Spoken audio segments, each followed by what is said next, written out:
Hello guys, कैसे हो आप? आशा करता हूँ कि सब अच्छे होंगे। अच्छे से में पढ़ाई करते होंगे मेरे बच्चे और जो भी जुड़े हैं। आज हमारा जो टॉपिक हम कवर करने वाले हैं और आज की वीडियो में जो हम सीखने वाले हैं, तो वो मैं पहले बता देता हूँ। आज की वीडियो में हम लोग देखने वाले हैं कि ब्रांचेज ऑफ अकाउंटिंग, अकाउंटिंग के कितने ब्रांचेज होते हैं। मैंने अकाउंटिंग के सब फील्ड, मैंने अकाउंटिंग तो है, उसके और कौन कौन से अकाउंटिंग में क्या कैटेगरीज है, ठीक है, उसकी बात करेंगे। और हम लोग ने जो डेफिनेशन देखा था, तो मैंने तुम लोगों को बोला था कि फाइनेंशियल इंफॉर्मेशन को कम्युनिकेट करना पड़ता है यूजर के साथ। तो आज वो भी सीखेंगे कि यूजर्स कौन कौन से होते हैं जो अकाउंटिंग इंफॉर्मेशन को प्राप्त करते हैं कंपनी से। तो वो यूजर कौन कौन से होते हैं। तो आज के वीडियो में ये दो टॉपिक कवर करेंगे। तो वीडियो पे बने रहो और चैनल को सब्सक्राइब कर लो, वीडियो को लाइक कर देना ताकि मुझे मोटिवेशन मिले कि मैं तुम्हारे लिए ऐसे यूजफुल कंटेंट लाऊं जिससे तुम्हारा अकाउंटिंग में एक अच्छा बेस बने। ठीक है, तो आज ये दो टॉपिक हम लोग कवर करते हैं। तो चलो वीडियो को स्टार्ट करते हैं। हो ब्रांचेस ऑफ अकाउंटिंग। सर ये क्या है ब्रांचेस? अभी तो अकाउंटिंग समझे नहीं, आप ब्रांचेस समझाने लगे। अरे कोई बात नहीं, मेरे बच्चे सारे समझेंगे और डेप्थ में समझेंगे। ब्रांचेस देखो, पहले जो इनिशियल पीरियड में जब अकाउंटिंग आया था, तो उस समय क्या था, उस समय व्यापार उतने बड़े लेवल पे नहीं होता था, छोटा मोटा व्यापार होता था। जैसे जैसे सभ्यता का विकास होते गया वैसे वैसे बिजनेसेस का भी ग्रोथ होते गया।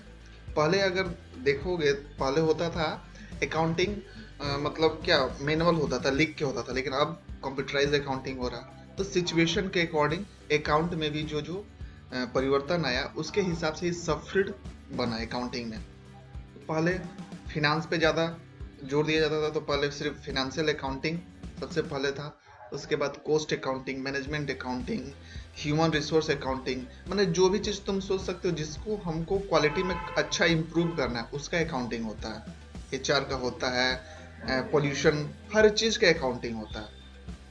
तो मेनली अगर जो अकाउंटिंग हम लोग को, तुम लोग को 11th में पढ़ना है, वो सिर्फ 3 ही ब्रांचेस को पढ़ना है कि फाइनेंशियल अकाउंटिंग, कॉस्ट अकाउंटिंग और मैनेजमेंट अकाउंटिंग। ठीक है, financial accounting, cost accounting, management accounting. अब ये तुम बोलोगे फाइनेंशियल अकाउंटिंग क्या है, कॉस्ट अकाउंटिंग क्या है, मैनेजमेंट अकाउंटिंग क्या है। यस, तो हूं ना मैं समझाने के लिए। अरे बच्चों, कहा जाता है ना, जब तय कर लिया, बस एक शायरी मेरी, जब तय कर लिया आसमान में उड़ने की, तो आसमान के कद से काहे का भय। What's a boring sir, don't worry, let's start. Financial accounting, ठीक है। फाइनेंशियल अकाउंटिंग में हम लोग करते क्या है, फाइनेंशियल अकाउंटिंग क्या है, तो उसकी बात करते हैं। ठीक है, फाइनेंशियल अकाउंटिंग क्या है, तो फाइनेंशियल अकाउंटिंग में हम लोग फाइनेंशियल ट्रांजैक्शन को रिकॉर्ड करते हैं, जिसके आधार पे हम लोग एनालिसिस करते हैं, प्रॉफिट एंड लॉस निकालते हैं। ठीक है, और ईयर एंड में हम लोग क्या बनाते हैं, profit and loss account, balance sheet. Balance sheet जो हम लोग का होता है दोस्तों, वो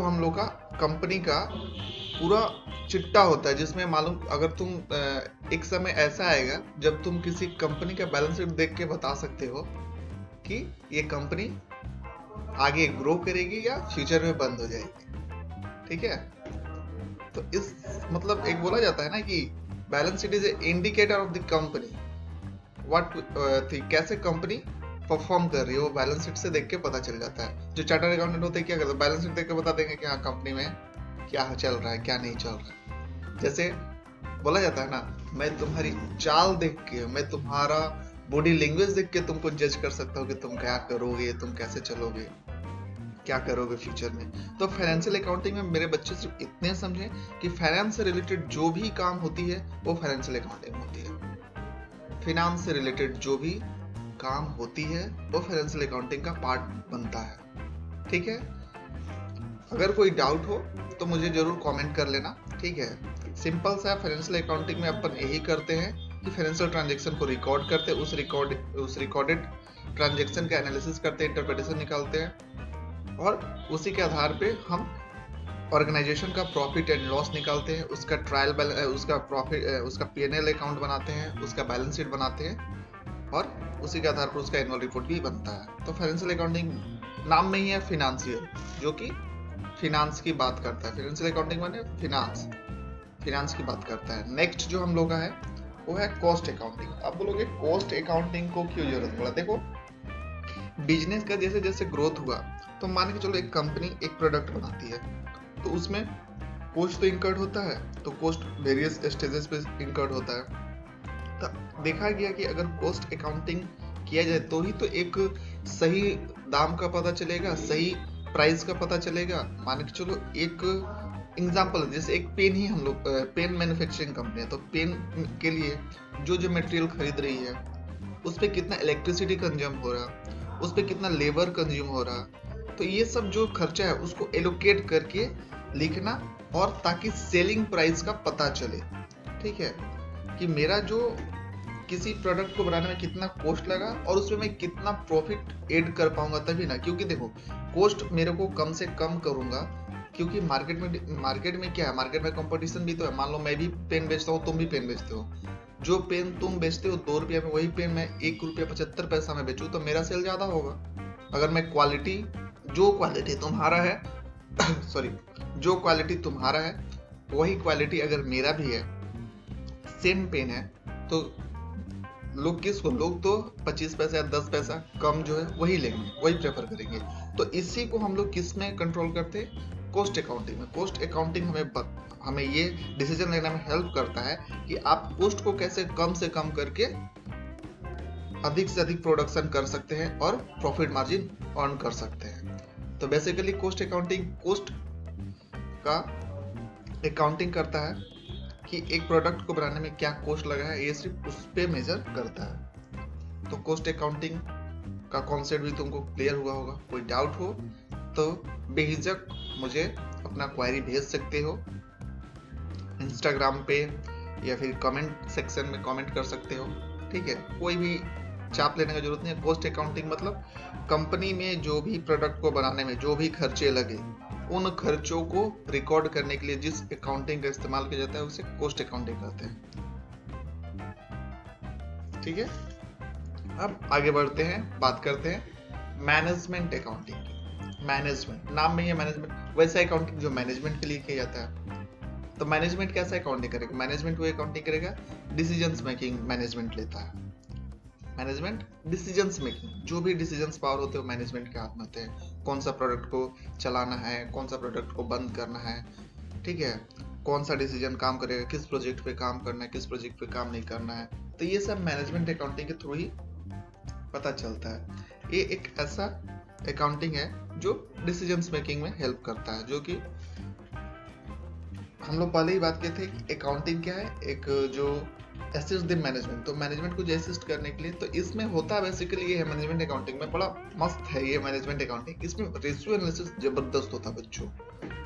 मतलब यहाँ पे तो मैनुअली अकाउंटिंग होता नहीं है, यहाँ पे सिर्फ ये देखा जाता है कि सैम्पलिंग होता है, माने रेशियो उठाते हैं अपन फाइनेंशियल इंडिकेटर का, करंट एसेट्स का क्या रेशियो है, जो नया प्रोडक्ट लॉन्च हुआ है, जो प्रोजेक्ट, जो फ्यूचर प्रोजेक्ट आने वाला है उसका मार्केट में क्या रहेगा, उसका पूरा माने एनालिसिस होता है इसमें, उसके आधार पे डिसीजंस होता है। तो ये मैनेजर लोग को असिस्ट करता है डिसीजंस मेकिंग करने में। तो मैनेजमेंट अकाउंटिंग में डिसीजंस मेकिंग से रिलेटेड जो भी इंफॉर्मेशन रिक्वायर्ड होती है उसका एनालिसिस करके उस पर वर्क किया जाता है। तो हम लोग ने अभी तक क्या सीखा मेरे बच्चे?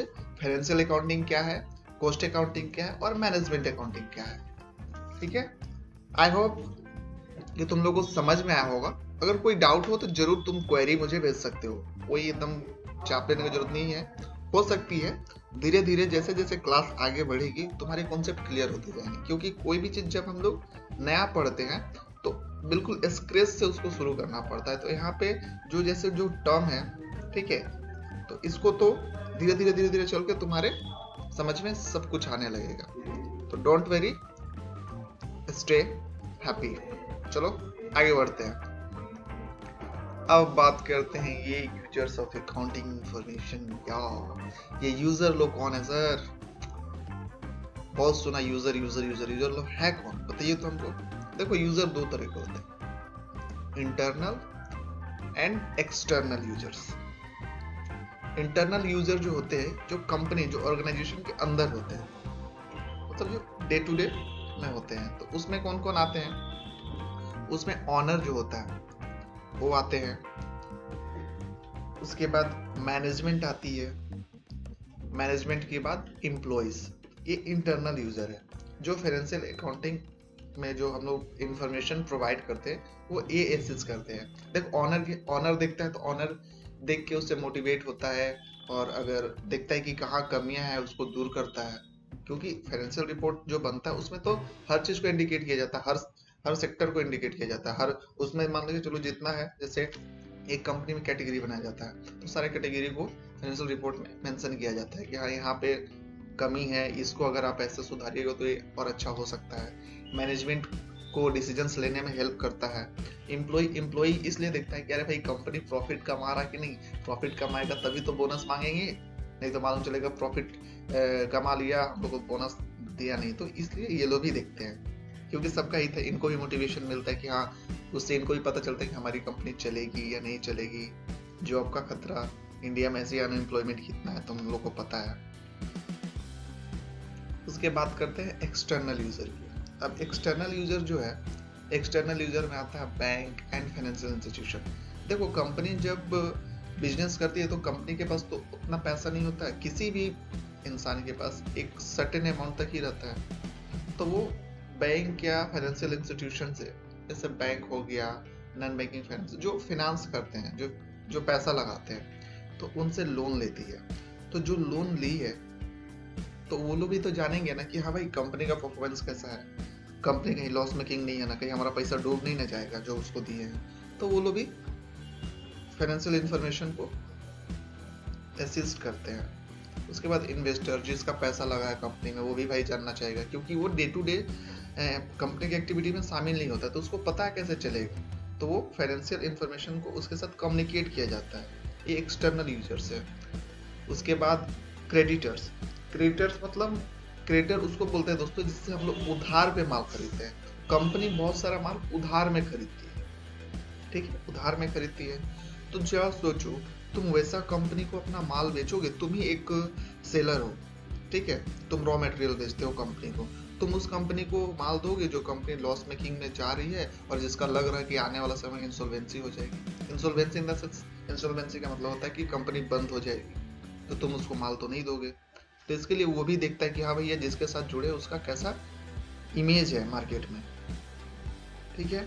उसके बाद गवर्नमेंट इसलिए देखती है, गवर्नमेंट को टैक्स लेना है, तुम प्रॉफिट कमाओगे तभी तो गवर्नमेंट टैक्स लेगी, अगर लॉस होने पर गवर्नमेंट टैक्स नहीं लेगी। तो गवर्नमेंट भी चाहती है कि तुम्हारा अकाउंटिंग अच्छा से हो, और तुम्हारा जो अकाउंटिंग इंफॉर्मेशन है वो गवर्नमेंट के साथ भी तुम शेयर करो। कंज्यूमर जो है, देखो जैसे हम लोग हैं, हम लोग भी तो देखना चाहते हैं कि जैसे रिलायंस कंपनी, ठीक है, हम लोग यूज कर रहे हैं, जियो यूज कर रहे हैं, बहुत सारे प्रोडक्ट जियो का यूज कर रहे हैं। तो उसमें हम लोग भी देखना चाहते हैं कि यहाँ जियो का क्या फ्यूचर प्लान है, जियो कितना अर्न कर रहा है, ये सब रिलायंस कंपनी। तो ये सब हम लोग देखते हैं। सोसाइटी एंड पब्लिक, सोसाइटी को भी जानना रहता है कि हाँ कौन सा कंपनी क्या परफॉर्मेंस कर रही है। इससे एक अच्छा